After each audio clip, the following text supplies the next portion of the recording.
প্রচুর গুলি করে, মানে একদম সমানে গুলি, অনেক গুলি করে।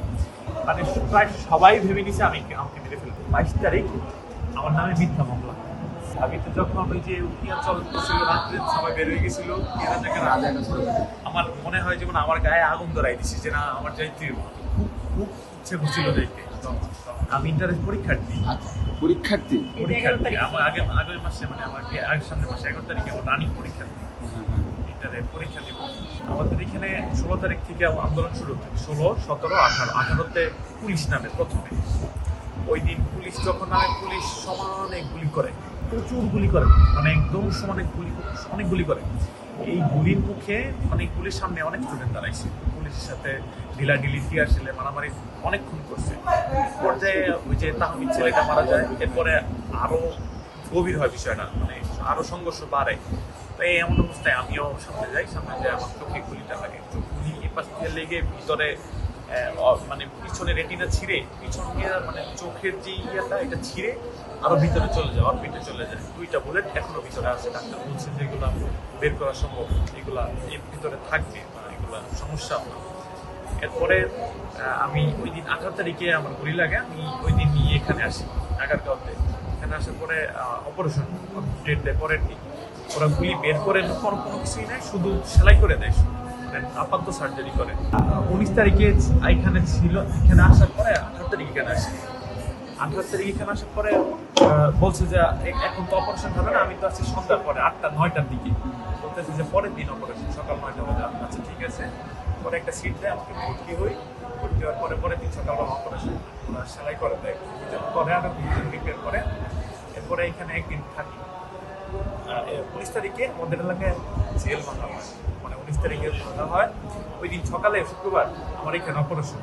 তো আমি এখানে একদিন থাকার পরে 20 তারিখ এখানে থাকি, 21 তারিখ বাসায় যাই।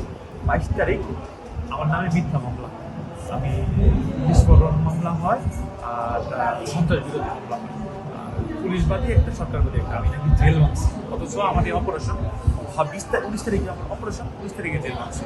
এই ভুয়া মামলাতে আমাকে আমাদের মডেল থানাতে দেওয়া হয়। মডেল থানায় মামলা প্রথমে পলাশ থানায় নেওয়া হয়, এরপরে মডেল থানায়, এরপরে আমাকে কাশিমপুর কারাগারে পাঠাইতে, কাশিমপুর জেলে।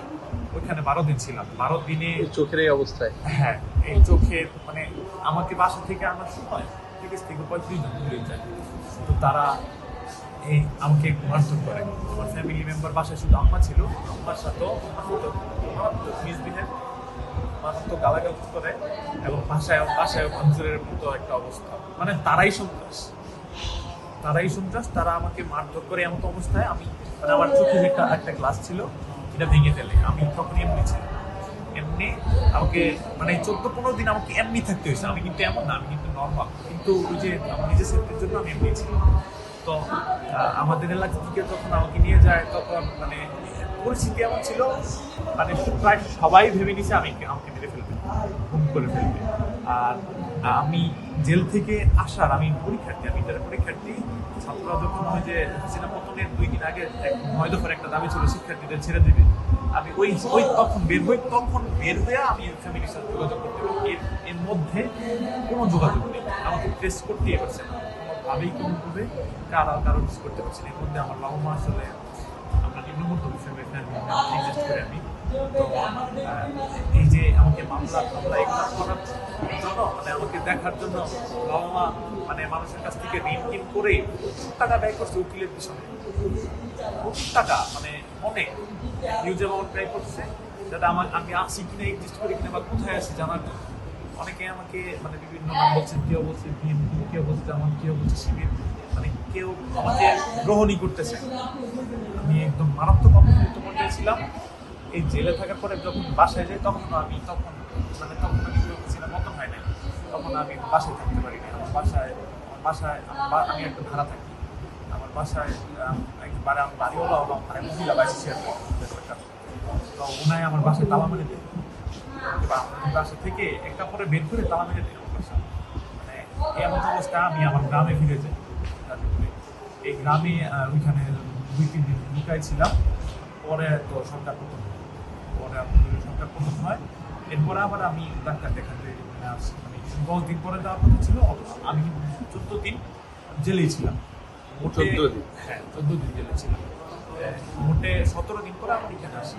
এখানে আসার পরে ডাক্তার বলতেছে যে থাকবা তো নিতে গেছেন আরেকটা হাসপাতাল গেছে, প্রাইভেট হাসপাতাল গেছে। না না পরে পরে বলতেছি। এরপরে আমি চতুর্থ এখানে আসি। এখানে আসার পরে বলতেছি যে তোমার তো চোখ এখনো শুকায় নাই, বা বলছে যে 1 মাস পরে আসো। আমি বলতেছি আমি তখন মানে তখনও এখানে সত্যি বলতে এখানে হাসপাতালের কর্তৃপক্ষরা তখন আর এত গুরুত্ব দিচ্ছিল না। তো এরপরে আমি বলতেছি যে আমার যেহেতু চোখ টাকা পয়সা আল্লাহ একটা ব্যবস্থা করবে, এখন আমি চোখটা একটু ভালোভাবে একটু কেয়ার করি। এরপর আমি যাই স্থানীয় চক্ষু হাসপাতালে, প্রাইভেট সেটা। ওনারা বলতেছে যে তোমার একটা অপারেশন প্রয়োজন, কিন্তু মানে ওই অপারেশনের এখানে অনেক টাকার ব্যাপার। তো এই টাকাটা হয়তো আমার ফ্যামিলি জোগাড় করতে পারবে না, সত্যি বলছি। তো আমি আবার বলতেছি যে এখানে যেহেতু সরকারি হসপিটাল, এখানে আসলে কিছু হয় কিনা। এর মধ্যে আমি আবার এখানে আসছি, ওনারা বলতেছে যে আমি গত 2 দিন যাবত এখানে দৌড়াদৌড়ি করতেছি। বুধবার আসছিলাম, বুধবার বলছে যে করবো। বুধবারে আসছিলাম, এরপর আবার এখানে আসি। এখানে আসার পরে বলতেছি 2 দিন যাবত দৌড়াদৌড়ি করতেছি, ডাক্তার চলে যায়, ডাক্তার ব্যস্ত, হ্যান ত্যান হ্যান ত্যান।